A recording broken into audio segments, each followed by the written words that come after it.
Well, good evening, good people. Mark Holmes here, and as always, I want to say thank you all for watching, commenting, subscribing, and being part of the Jobu Sports Report. Without you guys, as well as you ladies, you know that this literally does not work. I hope everybody's having a great day. You know what? I am not in panic mode. Not yet. You know, it's crazy because everybody has already made all their assumptions for the season, and they already seem to know that the Cowboys are going to be terrible. And I'm going to still go back to the Cowboys every year have a game or two that it just defies logic, that they just look awful. And I'm going to say that that game, I hope, was the New Orleans Saints game. Doing my live stream, shout out to all the people who come in and watch my live stream. I appreciate you guys big time. People say there's no chance in hell that the NFL is going to allow for Lamar Jackson to start out 0-3. That might be true, but I think there's a good chance. I think for the Cowboys, it's a bad matchup for the running game, but I'm going to say it's a bad matchup for the secondary of Baltimore. I don't think there's anybody who can contain CeeDee Lamb in their secondary. What we need to have happen, and it's still early in the season, and I think that last year it wasn't until about week 6 for the Cowboys offense got themselves into gear. But when I think about this offense right now, it's CeeDee Lamb. We need to have one of these guys, be it Brandon Cooks, be it Jalen Tolbert or Jalen Brooks. We need somebody else to become a viable weapon for the Cowboys. We cannot be completely dependent on just CeeDee Lamb. I know Stephen Jones looks at it like, we're paying him all the money, so he's got to make all the catches. But it doesn't work that way in football. Sorry. It doesn't matter how much you're paying one guy. If you constantly go to that one guy, you become predictable, and it ain't going to work. Excuse me. I still believe the Cowboys need to look at getting another weapon in here. Maybe Amari Cooper might be on the trading block. Maybe Devontae Adams might be, down the road, depending on how those teams do going down the stretch, if they're still in it or out of it. But I think the Cowboys are going to have to look at this and say that we do have to get another playmaker to go with Dak Prescott. You can't look and say we're paying Dak Prescott all this money and not be able to maximize what he does. Now, it's going to be an interesting weekend, without a doubt. I've got Big Spank Dog, who's a Commander fan, who's feeling himself because they eked out a win against the Giants last week, and of course he's feeling great. Sorry, can't give you that one. Eagles fans, if you get beat like we did against New Orleans, it's going to get really, really ugly in Philadelphia, and to the point where you might see, and I've heard this from some of the Eagles people, you might end up seeing Nick Sirianni gone by the bye week. For San Francisco, for those out there that have said Brock Purdy is an elite quarterback, well, the next couple of weeks he has the opportunity to prove that he doesn't need anybody else. Like they always say, Dak Prescott, he needs those guys. Well, we're going to find out if Brock Purdy does or not, because for the first time, Brock Purdy is not going to have all his weapons. George Kittle is doubtful. Debo is out the next couple of weeks with a calf injury, and Christian McCaffrey's not there. He literally has Brandon Ayuk. So let's find out what we got about Brock Purdy. That's going to be a tough one for them. This week, we're still knee-deep in September. We still have 2 more games in September. We really and truly do not know what the Dallas Cowboys are or any of these teams are. You've got so many teams that are 1-0 right now that I can't honestly tell you who's going to be the cream of the crop. I mean, honestly, I can't. I don't know if New Orleans is really that team. They're playing that way right now, but I don't know that that team can keep it up for the whole season. So we'll have to wait and see where this all goes.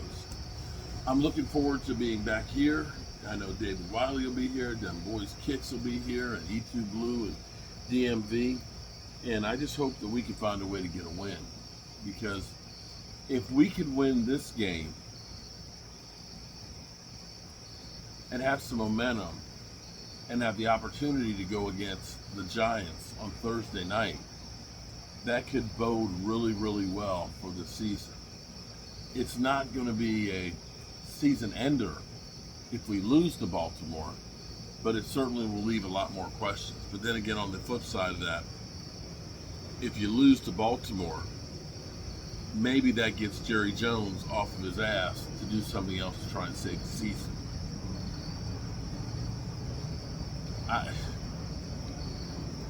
It's the great thing about football. There's so many unknowns out there. You just don't know. Anyway, it's been a long, long week. I got to get the big sub tomorrow. I got to get the crab meat tomorrow. Got to go by my parents' house. Got a lot of different stuff to do tomorrow. And of course, we got our live stream with the channel members at 5 o'clock. We'll see if our Eagles faithful shows up. And I want to talk about something. I'm just going to touch on the surface of this for a second. I was reading about two things, and it makes complete sense. See, I come from the generation of you work hard and you earn things, and you get things because you've earned it. But more times than not, it's not about earning things as much as it is getting over. You know, you've got, a lot of you may notice how the rent is just going through the roof. And there's basically a reason why it is. They've come up with these algorithms, and like I said, in Washington, D.C., that basically 90% of the apartment buildings all use the same algorithm. But what it is you share all the data that you have on all your leases and things and so forth for your place. And so does all the other ones. And basically, you sign up for this thing, and it basically tells you what you should be charging in rent. And so what's happened is rents have gone up 60, 70% in the last few years because they're all colluding to raise the price. But they have plausible deniability about it being a monopoly because they're independent. And technically, they're not talking to each other, they're talking to an algorithm. And it sounds like hotels are using the same thing too, which ends up raising the prices of the hotel rooms. And the worst part about this is because the prices are so high and the same, that the service goes down and they can have more vacancy but increase their profits. What I've noticed is a lot of times you go to hotels, they don't clean the rooms on regular anymore. A place that I used to really and truly enjoy going to, Mandalay Bay for Ida Oxnard.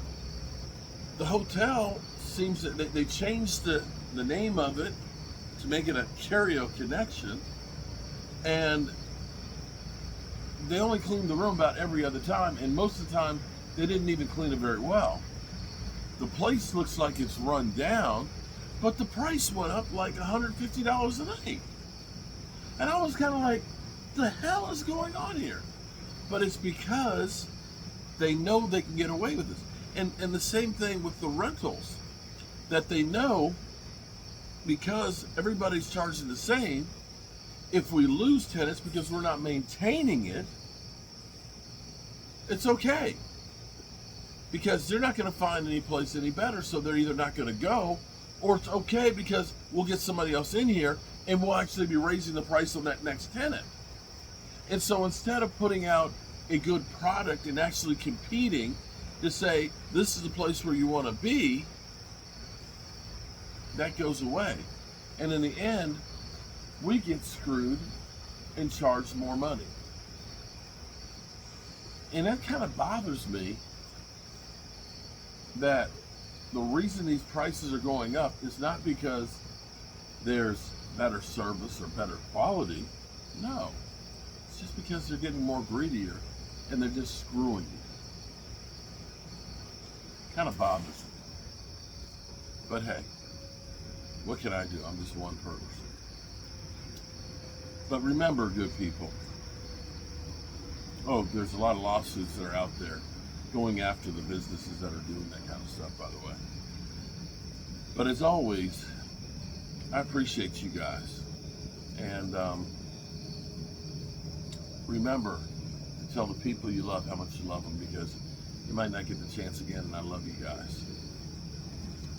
And hopefully, we'll all see each other tomorrow. Peace out.